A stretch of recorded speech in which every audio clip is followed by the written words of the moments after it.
Hello everyone, myself Mitesh Savalya from Pravin Patel Polytechnic. I am the lecturer from Electrical Engineering Department. In the previous videos, we have learned about the types of current, that is DC current and AC current.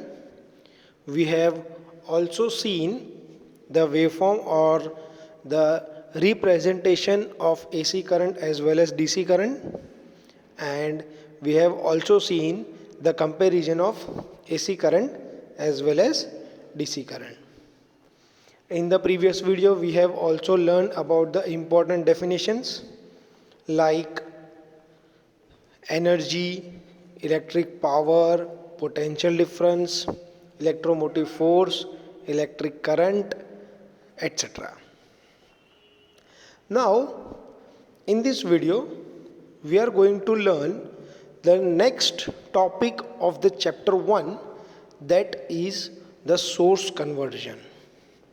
How the sources are converted from one form into the another form.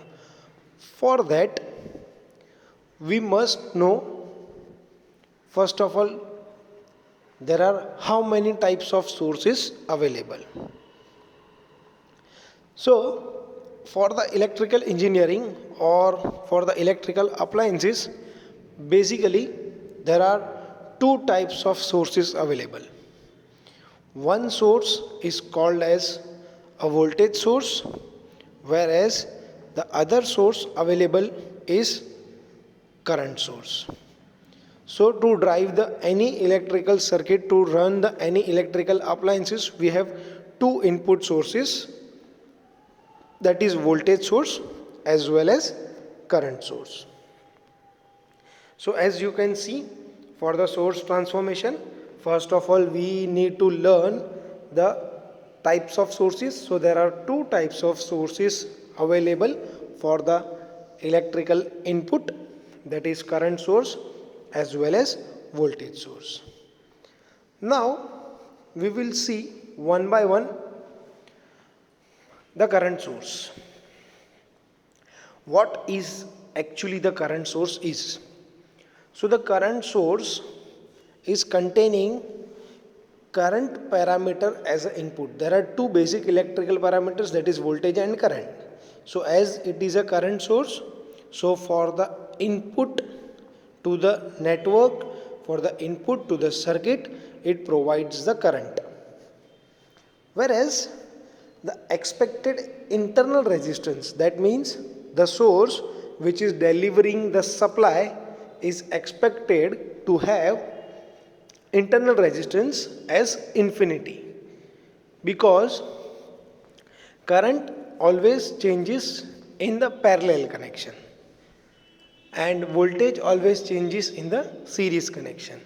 So the internal resistance connected in parallel with the source is expected to have a value that is infinite.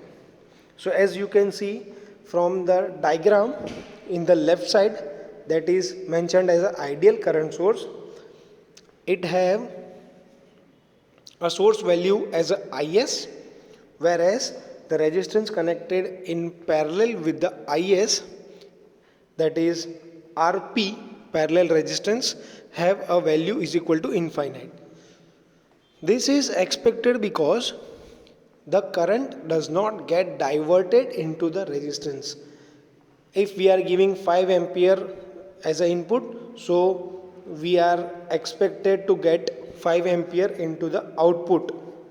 So there should be no diversion of current into the parallel branch. Hence the parallel resistance for the current source is expected to have a value of infinity. But practically it is impossible to make infinite value of resistance. So practically we will keep this resistance to the very much high value, so that small amount of current gets diverted. We will see one example. Into the right hand side figure, you can see from the real current source, IS is the input, RP is the parallel resistance branch. So this parallel resistance branch will have a very much high value of resistance, so the lesser amount of current will get diverted. Let's have an example that IS have a value of 5 ampere, and let's say 0.1 ampere gets diverted into the RP, that is parallel branch. So we will get a 4.9 ampere into the output. So the lesser amount of current gets diverted into the parallel branch. So this was all about the current source. Now we will see about the voltage source. As I have mentioned that voltage gets divided into the series connection. So in case of voltage source, it is expected to have its series resistance as a 0, because complete applied voltage should be present at the terminal of the source.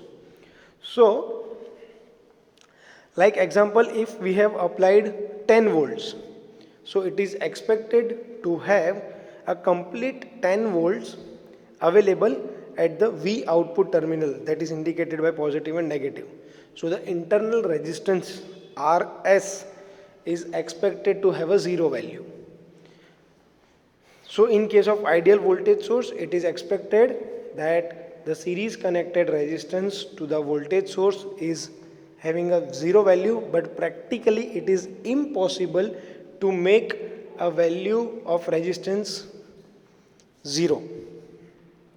So we will keep this series resistance value to a lowest value, because small voltage drop will take place across that resistance. So we will take example. If we are applying 10 volts as an input and 0.5 volts get dropped into the series resistance, so we will get 9.5 volts as a output, V output terminal. So the series connected resistance, that is RS, is kept at its lowest value, so the small amount of voltage gets dropped across that resistance. So this was about the current source and voltage source. Now we will see the conversion of sources. Now we have to convert voltage source into the current source. So for this we must know the Ohm's law. Now Ohm's law states that a voltage is directly proportional to the current. That means if we remove the proportionality sign, then we get the formula V is equal to I into R. So now here we have a value of V as well as R. Now we have to find the I, because we have to convert this voltage source, given voltage source, into the current source. And for the conversion of this voltage source into the current source, the basic principle used is Ohm's law. So here you can see V we know, R also is known, and as it is converted into the current source, the resistance becomes in the parallel branch, because for the current source resistance gets connected in parallel, and for the voltage source resistance gets connected in the series. So to find the value of I, we will use the formula is V upon R. So in this way we can convert the given voltage source into the current source, and the current source is converted into the voltage source similarly using the Ohm's law. The value of I we know, the value of RS is also known. Now to find the voltage source, we will use the formula, that is V is equal to I into R. As you can see in the bottom of the voltage source, it is mentioned V is equal to I into R. And the parallel connected resistance now becomes to the series connected for the voltage source, because in voltage resistance is connected in series, and because in current resistance is connected in parallel. So this was about the source conversion. If you have any doubt, you can call me or you can message me. Thank you.